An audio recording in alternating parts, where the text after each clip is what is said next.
Why one guardian dog can stop a pack of wolves. In this video, we're going to explain how one guardian dog can stop an entire pack of wolves, why packs don't behave the way people assume, and why calm presence, not aggression, is what actually keeps livestock alive. Wolves are not looking for conflict. They're looking for food, efficiency, low risk, and repeatable success. A hunt that risks injury is a bad hunt. A hunt that fails costs energy. A hunt that ends with injury can end a wolf's ability to survive. So before anything happens, wolves evaluate. People think packs mean certainty. In reality, packs mean coordination under risk. A pack only works if everyone stays healthy, timing is perfect, resistance is predictable. Unpredictable resistance breaks packs.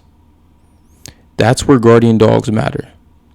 Wolves don't rush in, they test.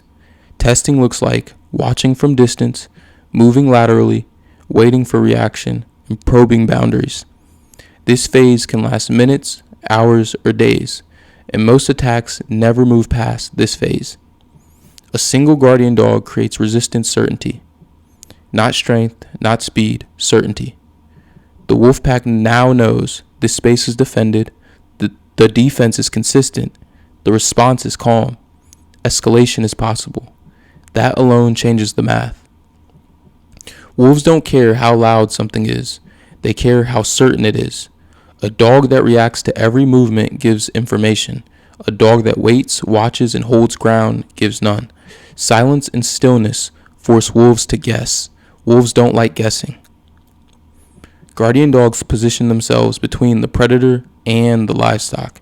That positioning removes surprise, removes access, and removes speed advantage. Now the pack has to go through resistance, not around it. That's expensive. One injured wolf slows the pack, weakens coordination, increases starvation risk. Guardian dogs don't need to win a fight. They only need to make injury possible. That's enough. Direct confrontation creates noise, chaos, risk. Wolves prefer isolated targets, distracted prey, undefended space. A guardian dog removes all three. Barking is not aggression, it's information. It says, I'm here, I'm aware, I'm not leaving. A single bark can end a test. Continuous barking often means the dog is inexperienced. Quiet confidence ends more encounters than noise. Chasing pulls the guardian away from livestock, reveals speed limits, and creates separation. Wolves can outrun most dogs. Guardian dogs don't chase, they hold ground. Holding ground protects what matters. When wolves encounter resistance, leaders hesitate. Subordinates wait. Timing breaks down. The pack loses its advantage. One calm dog can stall an entire pack simply by not reacting impulsively. Wolves remember places. If a location consistently resists, delays, frustrates, it gets removed from the hunting map. Guardian dogs create long-term deterrence, not one-time wins. When a guardian dog works, there's no fights, no drama. Livestock survives. Nights stay quiet. That's success. Most wolf movement happens at night. Darkness increases the uncertainty. Guardian dogs are adapted to listen, sense pressure, and notice livestock behavior changes. They respond before humans ever know something happened. Having more than one dog is actually better because multiple guardians amplify uncertainty. The pack doesn't know how many dogs there are, where they're positioned, and who will respond. Wolves don't hold grudges, they make calculations. If the cost is too high, they leave. Guardian dogs raise the cost. People imagine a showdown. In reality, most packs never cross the boundary. Most encounters end silently. Most victories go unseen. Guardian dogs have protected livestock for thousands of years because the strategy respects predator psychology. It minimizes injury, it conserves energy, it prevents escalation. It works because it's simple. This strategy works great on wolves because they're not reckless. They're risk-calculating predators. A full attack on a guardian dog is one of the highest risk moves a wolf pack can make. When wolves encounter a guardian dog, they circle, they posture, they probe reactions. If the dog stands its ground calmly without panic or retreat, Wolves often disengage. The cost is too high and the reward, livestock, guarded by an alert dog, is uncertain.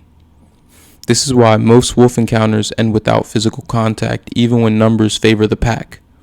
Wolves almost never rush first. Instead, they use graduated pressure. One wolf advances while others hang back. They change angles repeatedly. They attempt to pull the guardian away from the herd. This testing phase answers 3 questions. Does the dog panic? Does it chase blindly? Does it abandon the livestock? A guardian that holds position and refuses to overextend immediately signals danger to the pack. Wolves want separation. Guardians deny that. That stalemate alone often ends the encounter. A common mistake people make is assuming guardian dogs should fight like wolves. They shouldn't. Guardian dogs are defensive specialists. Their goal is not to eliminate permanently, but to control space. Chasing wolves creates 2 problems. It removes the dog from the livestock. It allows wolves to flank or lure the dog away.